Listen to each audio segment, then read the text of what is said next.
Why is it so hard to bring ourselves to practice new skills or habits? I think it's difficult to practice new skills because of the way that we practice. I Hmm. think that, yeah, I think that, and that's why one of the tools is actually fall in love with practice. Because what I have found, right, and through some of the people that I've spoke to and interviewed for the book, is that practice can become monotonous really fast. It can become boring. But there are, just like with everything, there's limitless possibilities in the way that we can practice. And so I interviewed the 5 times US memory champion, Nelson Dellis, for the book. And I specifically asked him, Nelson, how, like, at some point it's got to get boring, right? Like, if you're just practicing the same thing over and over and over again. And I said, what do you do? And he said, well, sometimes when I get to that state, he said, instead of, like, he would memorize like a 52 deck of cards in, I forget how many, like 20 seconds or whatever Oh it my is, or gosh. 30 In the seconds. same, in that order? Like in a random order, someone hands him the Wow. deck in 30 seconds, he could memorize like the whole thing. And so I said, what do you do? But And was he born with that skill, or did he actually No. teach himself that? He wasn't. He had someone in his family, I think it was his grandmother, who got Alzheimer's, and he never thought he had a good memory. And he was concerned that that would be his fate. And he turned to memory games and learning how to, build his memory. And so he told me that what he does is he will insert a few extra cards in the deck. So he'll change it up. And he said that presents a new challenge to him that activates his mind and it makes it more engaging. And so that you could kind of think about, what are all the things? And sometimes it may be that you're like when I was younger and I was, I was always the last chosen for sports at school, right? Actually, it was me and this other kid. And You're hilarious, Dr. Carp. And so, I really wanted to get better at basketball, and I would go and I would throw the ball and, just nothing, just plateau, like just anger and whatever. And luckily there's somebody actually who I recently connected with, which was pretty interesting, but someone who saw me doing this and came up and said, here, I'll show you, I'll show you how to do it. And he said, we're just going to focus on the layup. That's it. And I was probably, maybe like 11 years old, 10, 11, something like that. And he would just stand with me and he would say, okay, shoot it there. Here's the angle. Here's how to do your hand. And over time, I got better at it. Like I was almost getting it every single time. And to me, that was shifting from the possibility of me just standing there trying to do it on my own to having someone supportive there with me, showing me how to do it. And so it was just, I was engaging in another possibility. It's finding the process that works for you. And when you start, I almost think of it as like a knob, like it's like click, click, click, click, there Right. it is. Now I'm improving. And we need to be able to tune in to those incremental improvements in incremental progress in order for us to continue to advance. And to me, it's like falling in love with practice is the key to persistence. It's how we become persistent in anything in our life. If we can find ways to infuse joy into practicing, then we can keep at it for longer and we can be persistent. And we all know that, persistence is so important for progress. It makes me think about the fact that it took me a long time with my brain and ADHD and dyslexia to do that click, click, click, click. Oh, this is it. And I do think we get into these patterns of believing that there's only one way to do something, or the way that you've always done it is the way that you should always do it, or that just because somebody else had success shooting the basketball a certain way, that's how you do it. And what I love about this tool, Fall in Love with Practice, is one of the biggest practices in your life is experimenting with yourself. And for me, I don't write books by writing them. I talk it out. And then I edit transcripts, which is a form of writing.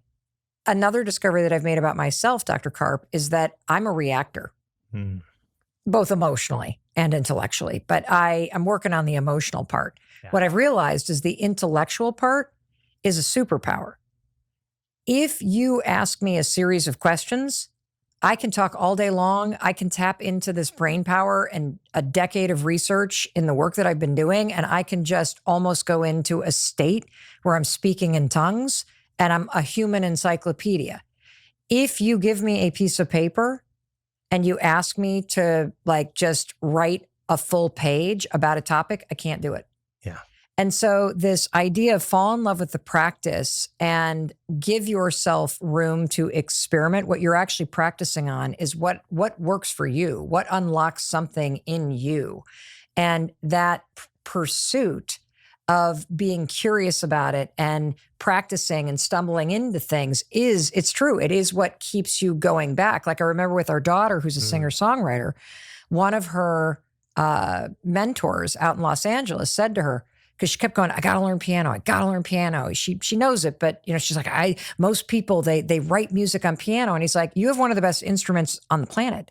It's your voice. Why are you not humming melodies? Why do you need to put it on the piano? Why are you working against the thing that actually comes naturally? And I think a lot of us do that to ourselves. We think we need to have our relationships look like everybody else's. You think that the way that you do your work product needs to kind of fall in line, and giving yourself the space to tinker and practice taps into everything that you're trying to teach us. You have another tool, focus beyond failure. Why is failure so essential, Dr. Karp, to unlocking your full potential?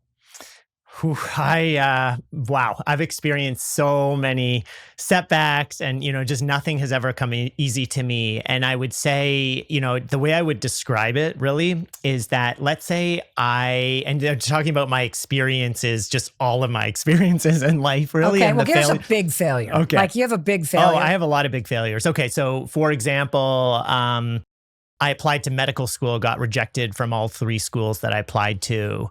I had so many failures. I was the kid in high school who got up to do a Walkman sing and got booed off the stage, right? I'm that kid. Wow. I tried out to be on student council multiple times, and I didn't get on, although I actually did get on in my final year of high school from pattern recognition. I figured some things out. But I almost visualize it's like I'm in a boat. I'm trying to get to the end of the stream, right?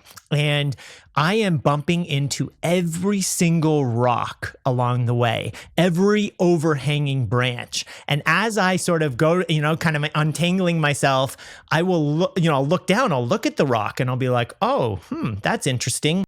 I'll see a path on the side of the river and I'll say, oh, I wonder where that leads. I'll get out of the boat. I'll start walking down, and then I'll be, wait a moment, I'm supposed to be going down the river. And so I get back in, I bump into like every single rock. I mean, that's sort of like my experience with everything. And so, one of the massive failures that I had is with TEDMed. I was invited, actually, Jay Walker, the CEO of Priceline, was the CEO of TEDMed. And he gave me a call and he said, hey, I would like to invite you to give a talk on your bio-inspiration work, how you turn to nature for inspiration, over to develop medical technologies. I initially said no because I was so frightened. I had not memorized anything since public school. And but then I thought about it and I was like, okay, I will never be asked again to speak on this stage. And I went and I said yes. And by the way, just for you listening, this is like part of the TED conference franchise. This is like academic superhero. This is the stage where all your peers are staring down at you. This is global. So this isn't like come to the school basement and give a chat. Yeah. This is an invitation to stand before everybody in the medical research community globally and just boom, go. And what happened? So what happened was I practiced like crazy. I rented out the Kresge Auditorium at MIT, which is the biggest auditorium. I presented to 4 people, my family who were there. I presented in front of so many different people. And I knew that talk inside and out. It was like 15 minutes, purely memorized. I had slides, I had animations, I had to get the timing right. I had to make it look like I didn't memorize it, like there was all these sort of stages. And I was ready to go. And I get to TEDMed. It was at the Kennedy Center in DC. I practice my talk and they suggest some changes and I'm like, oh my God, I can't change it now. It's tomorrow. So I try to figure out how am I going to, because I've memorized it. Then we go on stage beforehand. There's sort of like walkthrough and they say, by the way, the clicker only goes forward. It doesn't go back. If you go too fast and hit it, you have to yell to the AV person, can you go back? And I'm like, there's no way I'm doing that. And they said, sometimes people freeze in the middle of their talk. They said, the two reactions that we've seen is one, they run off the stage. They said, don't run off the stage if that happens. The second reaction we've seen is people will actually start crying. They said, don't do that either. And the third reaction is when you dump in your drawers and have to throw out your pants. So, I'm sure that's happened at some point. So, and then they said, just stand there and smile. And so I am like, I'm ready to go. I'm like, I get a pack of Halls in my hand. I'm eating them all right before I go up. I get up on stage. I have it so well memorized that I can think about other things. It's 5 high definition cameras on me being live streamed throughout the world. It's filmed at this Kennedy Center in DC. The president of my institution's in the audience. And I get to the middle of my talk and I think to myself, I missed a line. There was a line that I forgot to say and my mind couldn't get unhooked from that. And I stopped in the middle of it for 15 seconds. I said nothing. Now, 15 seconds is a very long time to pause on this type of a stage, on any stage. Put us in that moment. Yeah. What was happening for you? Well, I was so nervous. I, had this like visceral reaction where it was like this negativity came within me. I'm trying to think, okay, I can't run off the stage. I can't start crying. They want me to smile. The swear words are going through my head. I'm holding the clicker, trying to like use it like a lightning rod of energy. And you can see me like going like this with it. Like I'm smiling and I'm like, the only thing I can think of is to turn the slide. And so I hit the clicker to go forward. I turn the slide, a blank slide. And I'm like, what the fuck? And then I'm like, what is that? I go forward again and something magical happens, which is I'm like, wait a moment. I know what I'm supposed to say on this slide. The last slide was a cue. I know what I'm supposed to say there. And I just started up again. And as I'm walking off the stage manager whispers to me, she goes, we can cut that out for the YouTube version. And that was it. And then somebody came to me afterwards and they said, I noticed you paused in the middle of your talk. And I'm like, I think everybody did. And they said, but the fact you were able to recover is really important. And, think about that. And I had actually been shamed earlier in my life when I gave a presentation, just one presentation, I've given so many, that imprinted and created anxiety and fear. And every time I presented after that, and this allowed me to detach from that experience and gain more confidence because I knew that anytime moving forward, if I stopped, that I could find my words again and keep going. And so it's like this tool is focusing beyond failure. It's about finding ways to look at failure completely differently, to see it as opportunities where we can find our greatest insights and opportunities for growth. And to me, one of the key things in all the failures that I've ever encountered that is just huge, it's so big, is what you were saying before. Like we have these expectations. Even the first time we try things, we expect we're going to miraculously succeed in everything we do, right? Like that's our expectation. We go in with that. And what I've realized is that if we reframe failure, like we learn in school, failure is over here, success is over here, avoid failure, maximize success.